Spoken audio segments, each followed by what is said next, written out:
Hey, welcome back, folks. It's been a minute, but it's March 11th, 2026. I've been out in the boat shed tinkering around for the last 2 weeks or so, and what I'm doing is making some doors. 2 sliding doors for the main cabin, and the aft bulkhead door, which will be a Dutch door, and I'll throw some pictures up here. I'm not a carpenter, far from it, and but I've been trying to struggle my way through. All of the materials for the doors are white oak, and it's not top grade wood, but it works okay. And I've got the panels all cut for the Dutch door, and I was working on the side doors.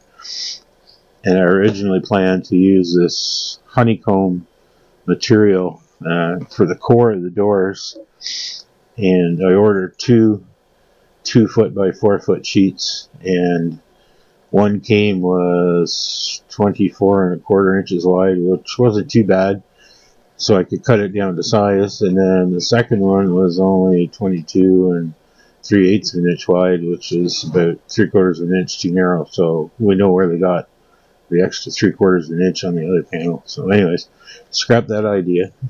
Got to go back to the lumber store and buy some more marine plywood.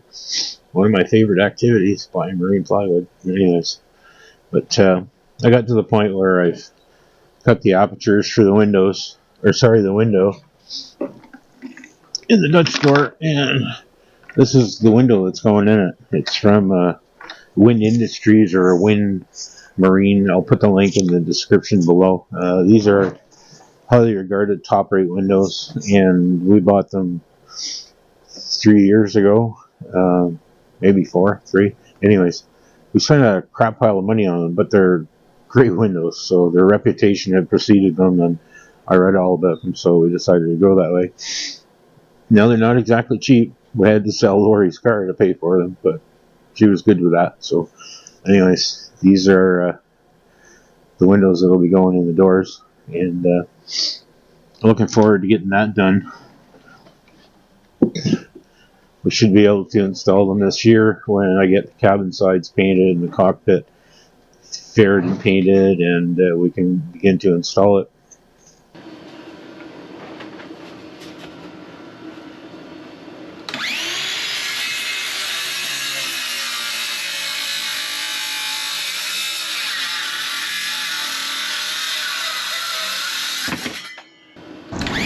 The batteries for the door don't seem to produce as much power, and you can't charge them when it's this cold. I think I probably had the tent up to the maybe 10 degrees Celsius, 50 Fahrenheit, and I have to bring them inside to charge them because they just won't charge at all.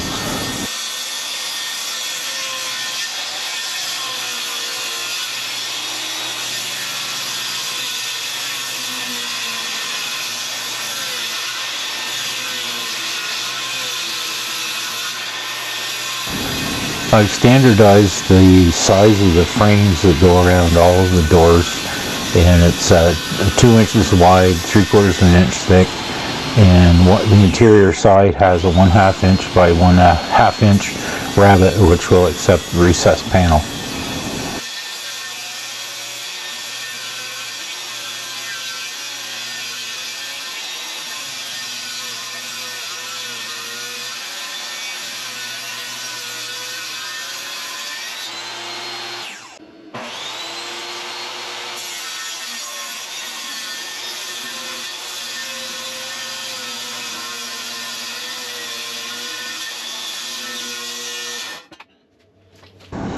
Oops, popped the breaker. Happens quite a lot. As you can see on the left hand side, I've got a power bar rigged up and extension cords going everywhere. So the DeWalt portable table saw works great, but when it's chewing its way through this hard white oak, it's working pretty hard and probably drawing a few more amps than it normally would. The old miter saw usually lives in the boat shed, and it's had a hard life. I've had this machine for 30 years maybe, and it really hasn't gotten a whole lot of work. It's built a few decks, etc. And it got some hard work when we built the support frame for the boat and the strong back and all that stuff. But Anyways, I've got all my major machines in the boat shed now, and I've used them all making these doors except for my bandsaw. And I probably could have done that if I had decided to do some fancy joinery with, tongues and grooves and all that kind of stuff, but I decided to chicken out and just do it with glue and screws. I tried resawing the white oak to get it down to the 3/4 inch thickness I need, and I wasn't having very much success, so I pulled out the surface planer here, and it didn't take very long. These are pretty short pieces, and I was able to get them down to size within a few minutes.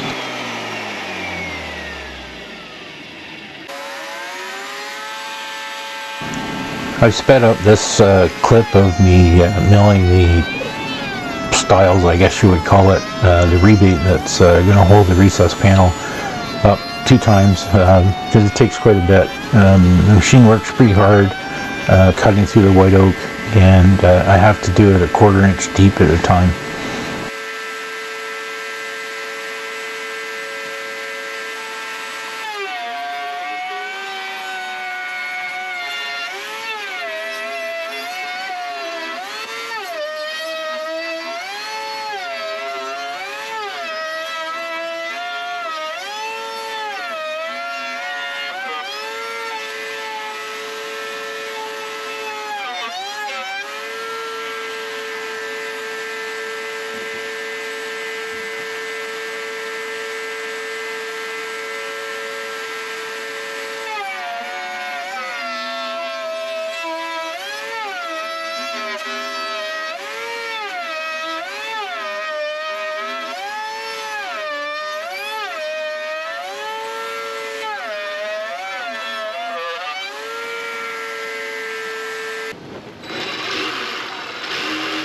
This is the upper portion of the Dutch door that will have the window in it, and I had to actually cut this window out twice because you're supposed to measure twice and cut once, but I measured 3 or 4 times and cut 3 or 4 times.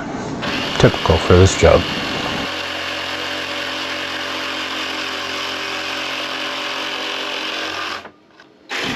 I was able to match the radius of the corners for the windows by making a rubbing, and I'll stick a picture up that allowed me to accurately measure and redraw the corners, and my jigsaw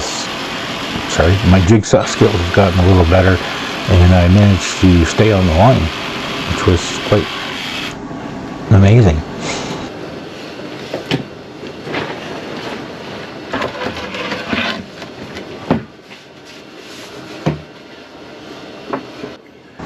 It was here that I realized that all my careful laying out of the hole wasn't quite as accurate as it should have been, and then I finally realized that I'm trying to fit the wrong side of the window through the hole, and I had to pop the frame off the window, and it has about 3/16 of an inch wider measurement all the way around, so that's why I had to cut it twice.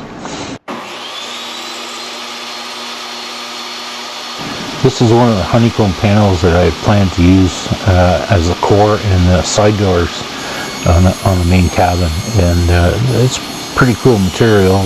I don't know if you remember last year I tried to laminate some fiberglass on top of one of these panels, and I vacuum bagged it, and it worked pretty well. But that was the panel that I found out later on was too narrow to actually work in this application. So as you'll see as we're getting near the end here, where it ended up.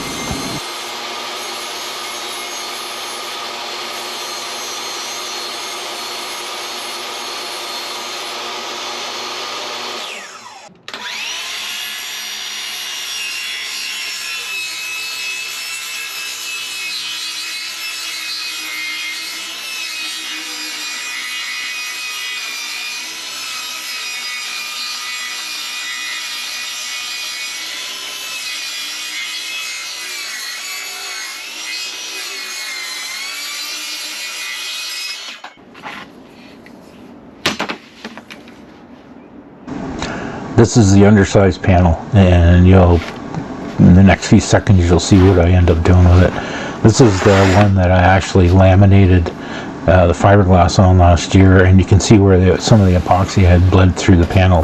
That wouldn't have been an issue otherwise.